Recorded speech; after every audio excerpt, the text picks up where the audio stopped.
He saw her from across the ruins of the deal, a girl in a cheap, ill-fitting black uniform, standing amidst the wreckage she had created. The air in the private dining room was thick with the scent of spilled wine and fear, a silence so profound it felt louder than the shouting that had preceded it.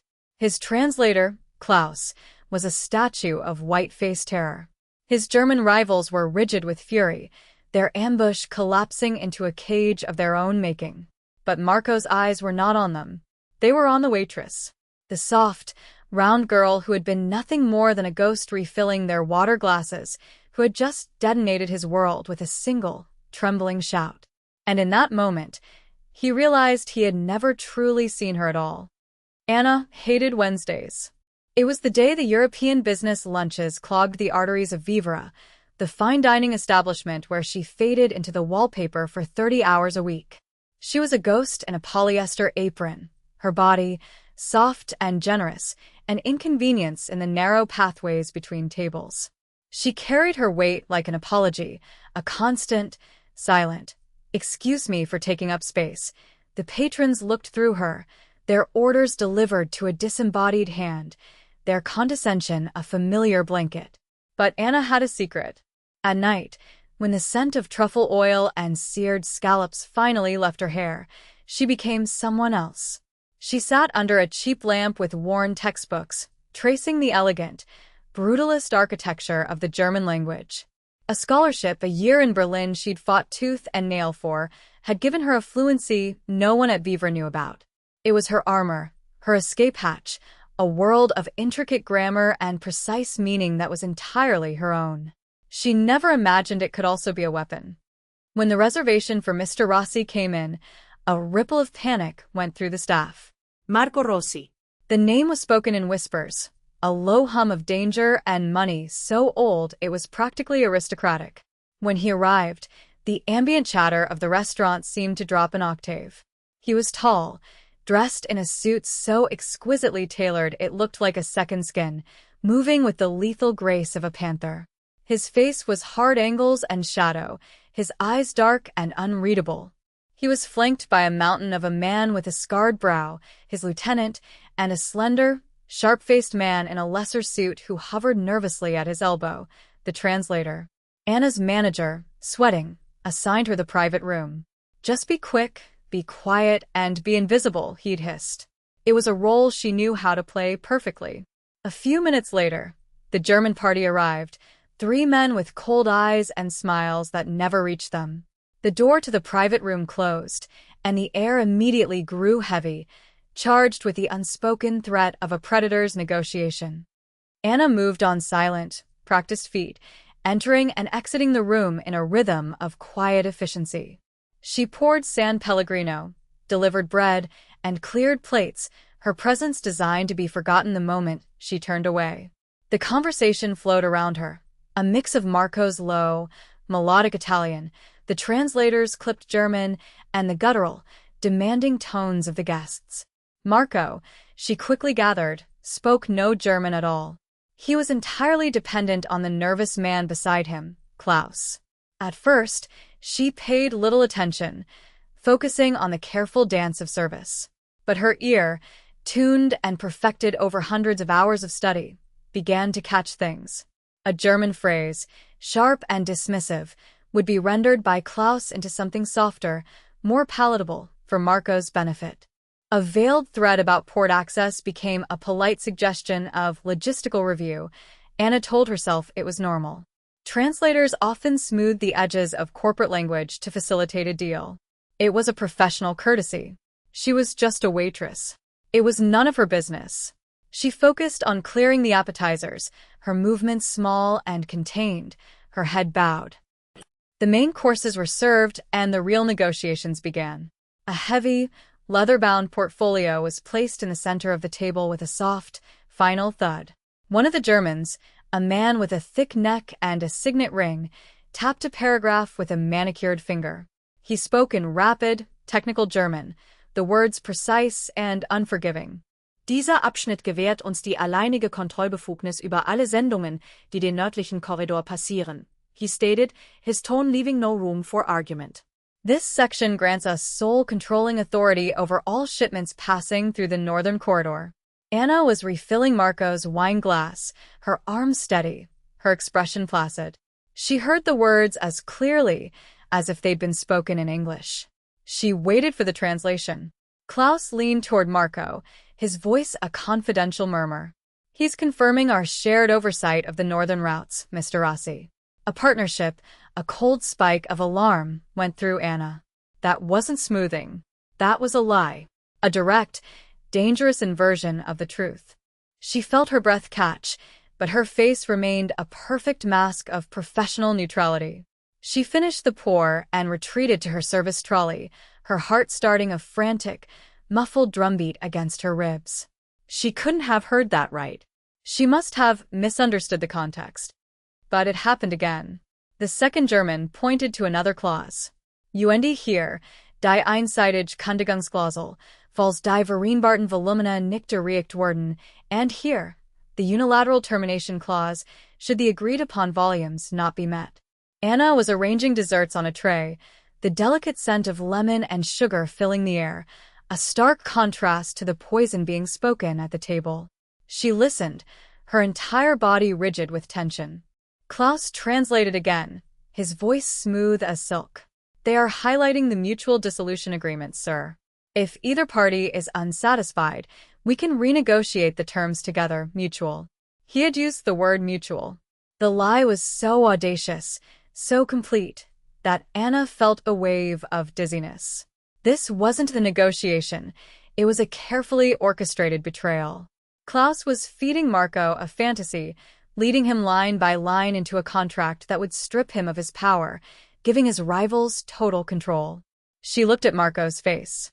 He was listening with a focused intensity, his dark eyes fixed on Klaus, a mask of cold command. He trusted his man completely. He was about to sign away his empire, and he had no idea. The pen was already in his hand, the cap removed, its gold nib hovering just inches from the paper that would ruin him. Anna's mind screamed, "Walk away. Get out of the room. This is not your fight. These men are killers." Her shift would be over in an hour. She could go home, lock her door, and disappear back into her quiet, invisible life. The thought was a lifeline, a desperate pull toward safety. But then she saw the third German lean toward his colleague, a flicker of a triumphant smirk on his lips. He muttered something under his breath, a low, contemptuous aside she almost missed. Schluckt es ganz. Der Italienisch ox, he's swallowing it whole. The Italian ox. And Klaus, her fellow German speaker, the traitor, heard it too.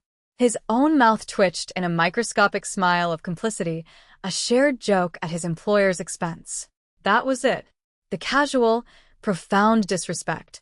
The image of this powerful, dangerous man being mocked, being led to slaughter like a stupid animal by men who thought him inferior. It was the same dismissal she felt every day, magnified 1,000 times. The feeling of being underestimated. A sudden, white-hot rage eclipsed her fear. It wasn't about justice anymore. It was personal. Before her conscious mind could stop her, her body acted. Her hand, clumsy with adrenaline, knocked a heavy bottle of water from her trolley. It didn't shatter, but it hit the polished floor with a deafening clatter that made every man at the table jump. 7 pairs of eyes snapped to her. The room was utterly silent, and in that ringing silence, Anna found her voice. She lifted a trembling hand, pointed it directly at the translator, and shouted, the words tearing from her throat, raw and shaking. "He's lying. Your translator is lying to you." The silence that followed was a physical thing, a crushing weight that pressed the air from Anna's lungs. Klaus's face had drained of all color, leaving a sickly, waxy sheen.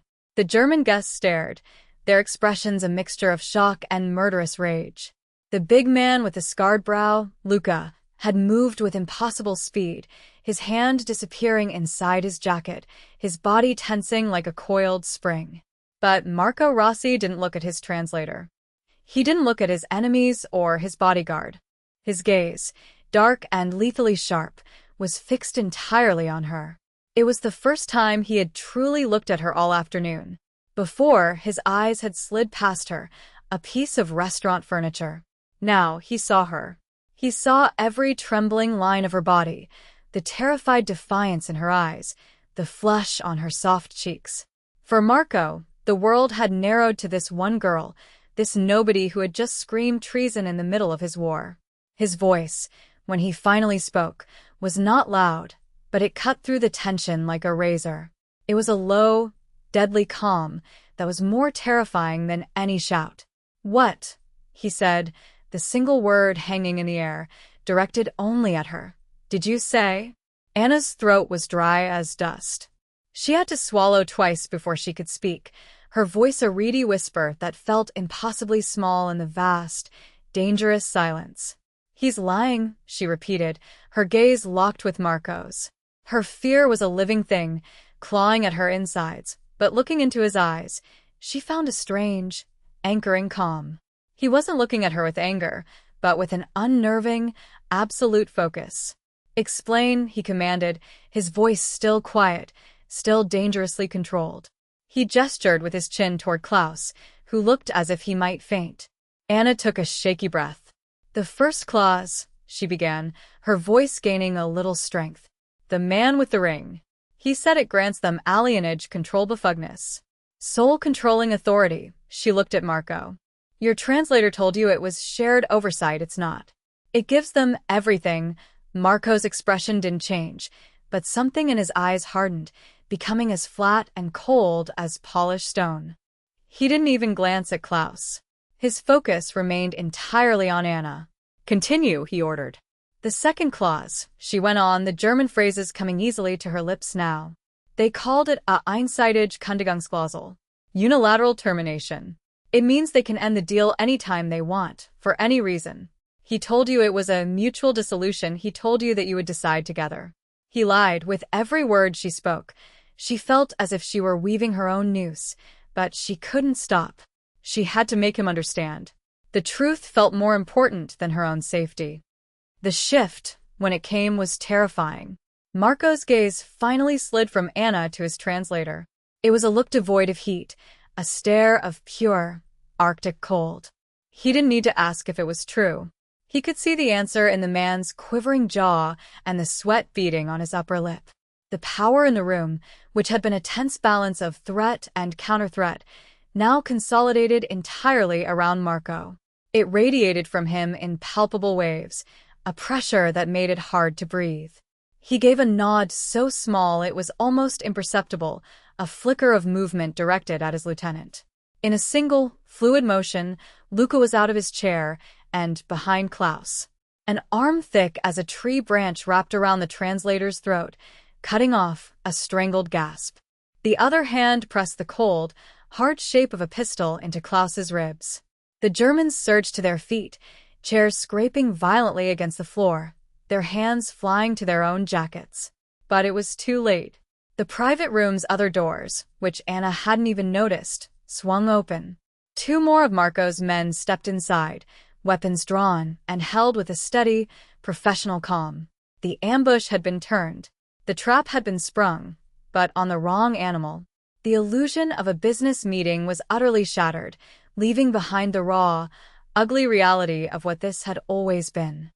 Marco rose slowly to his feet, the picture of deadly elegance. He didn't look at the traitor his man was holding. He didn't even look at the armed guards who now controlled the room.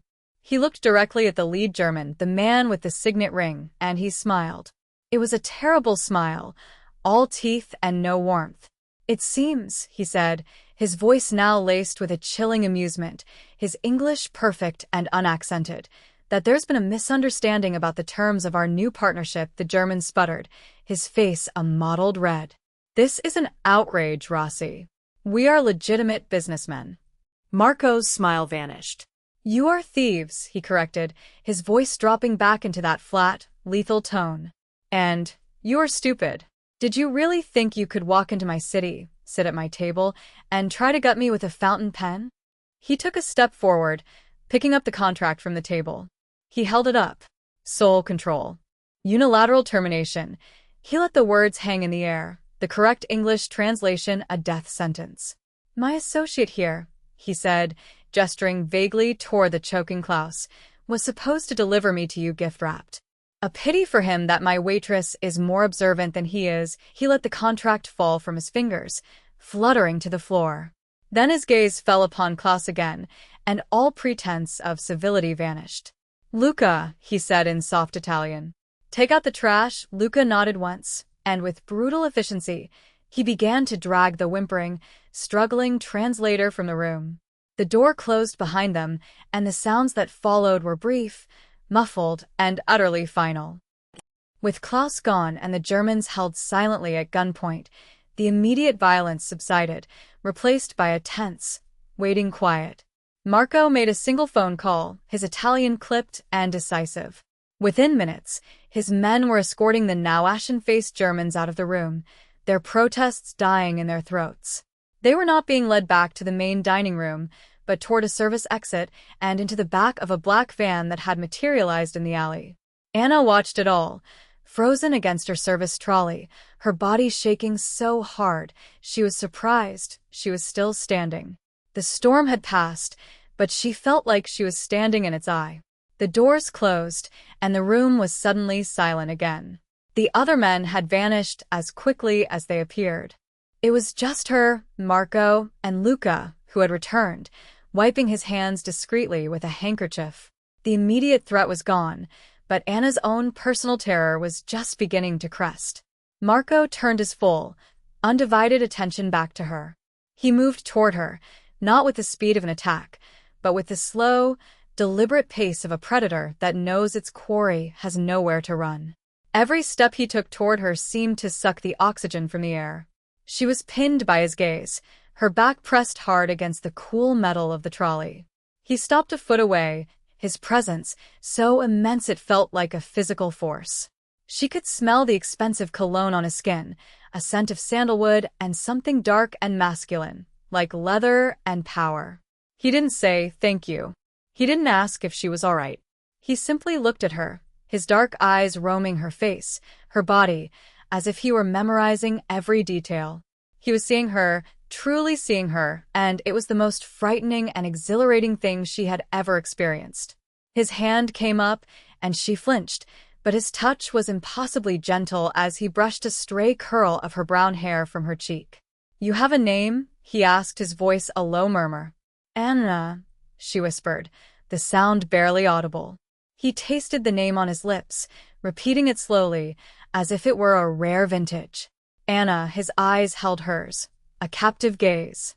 "You did a very brave thing today, Anna," he paused, his thumb stroking her jawline, a touch that sent a jolt of pure electricity through her. "And for that," he said, his voice dropping even lower, becoming a possessive growl, "you belong to me now." It was not a proposition. It was a pronouncement. A statement of ownership delivered with the same calm certainty with which he had ordered a man's death moments before. Anna's old life evaporated in that instant. Marco turned to Luca. "Give her manager whatever he wants." "She's finished here." Before Anna could process the words, let alone protest, she was being guided from the room, Marco's hand a firm, inescapable brand on the small of her back. The restaurant manager, who had been hovering anxiously outside the door, took one look at Marco's face and fell silent, accepting a thick stack of cash from Luca without a word. No one said goodbye to Anna. It was as if she had already ceased to exist in this world. She was bundled into the back of a gleaming black sedan with windows so dark they seemed to drink the afternoon light. The door closed with a heavy, final thud, sealing her inside with him. The interior smelled of rich leather and his cologne.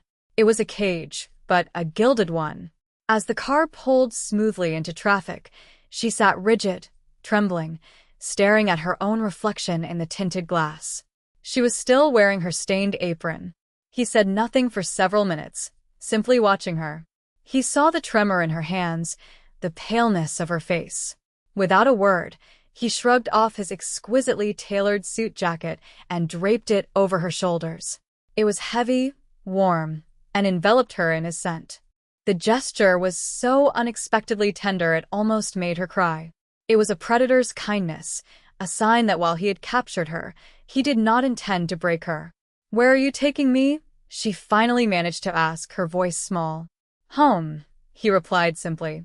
But she knew, with a certainty that settled deep in her bones, that he did not mean her tiny, cluttered apartment above the bakery. He meant his home. They arrived at a sleek, modern skyscraper that pierced the clouds. A private elevator opened directly into a penthouse that was less an apartment and more a palace in the sky. Glass walls offered a breathtaking, godlike view of the entire city. The floors were polished marble, the furniture was stark and beautiful, and the silence was absolute. It was the home of a man who commanded the world beneath him. He led her not to a bedroom, but to a guest suite that was twice the size of her entire apartment, complete with a sprawling bathroom and a walk-in closet already stocked with women's clothes in a range of sizes. Simple, elegant things: cashmere sweaters, silk blouses, soft trousers. It was unnervingly thoughtful. Rest, he told her, his voice softer now. Shower. Change. We will talk when you are ready. He was giving her space.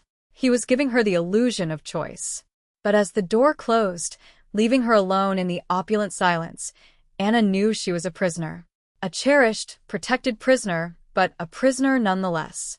Her old life, with its comfortable invisibility and its quiet dreams of academia, was gone forever, lost in a single, shouted warning in a restaurant. After a long, hot shower where she washed away the scent of the restaurant and the lingering chill of fear, she dressed in a pair of black silk trousers and a soft gray sweater. They fit perfectly. When she emerged, she found him waiting for her on a leather sofa, 2 glasses and a bottle of amber liquid on the table before him. He poured her a drink. They told me you were studying, he said, his voice a calm invitation. Languages, it wasn't a question. He had already found out. She nodded, taking a tentative sip of the drink. It was a fine, aged whiskey that burned a smooth trail down her throat. German, she confirmed. I spent a year in Berlin. He leaned forward, his elbows on his knees, his focus absolute. Tell me about it, and so she did. Hesitantly at first, and then with growing confidence, she spoke about her passion. She talked about the subtle violence of a misplaced modifier, the poetry of compound nouns, the way a single word could hold a century of history. She spoke of language not as a tool, but as a living thing, a landscape of meaning and intent. And he listened. He didn't interrupt. He didn't condescend. He listened with a hungry intensity, his dark eyes never leaving her face. For the first time in her life, a powerful man was looking at her and seeing not her body, not her station, but the intricate, brilliant workings of her mind. It was more seductive than any compliment. When she finished, he was silent for a moment. Then he rose and retrieved a different file from a desk across the room. He placed it on the table between them. It was filled with documents, these in Cyrillic script.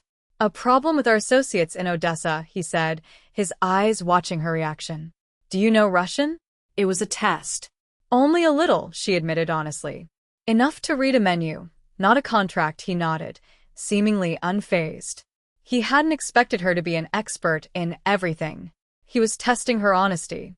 Then let's go back to what you do know. He retrieved the German contract, salvaged from the restaurant. Show me, he said, his voice a low command. Walk me through it. Show me every lie. Show me every trap they set for me for the next hour. Anna dissected the document. With a pen, she circled the treacherous words, explaining the nuance, the legal implications hidden in the grammar. She pointed out how a shift in syntax created a loophole, how a carefully chosen adjective inverted a clause's entire meaning. She was no longer a waitress. She was a scholar, a strategist, an expert in her field, and he was her rapt student. As she spoke, the look in his eyes changed from gratitude to something deeper, something far more dangerous.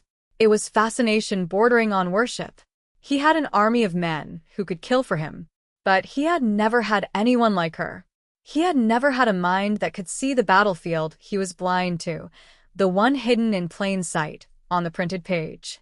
He realized in that moment that she had not just saved his business. She had saved his life. And this brilliant, overlooked woman was now his.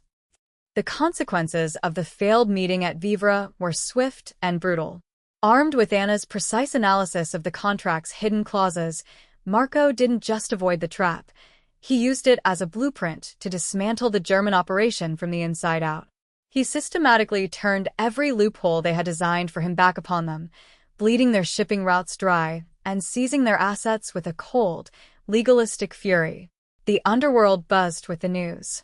Marco Rossi, who had been seen as vulnerable, had emerged from the attempted betrayal more powerful than ever. And it was all because of her. He made it clear to his inner circle. Her word was to be treated as his own. Luca, the scarred lieutenant who had once looked through her, now nodded to her with a deep and genuine respect, calling her Signora Anna whenever she entered a room. One evening, after a week in the gilded cage of his penthouse, Marco came to her as she stood by the glass wall, watching the city lights glitter below.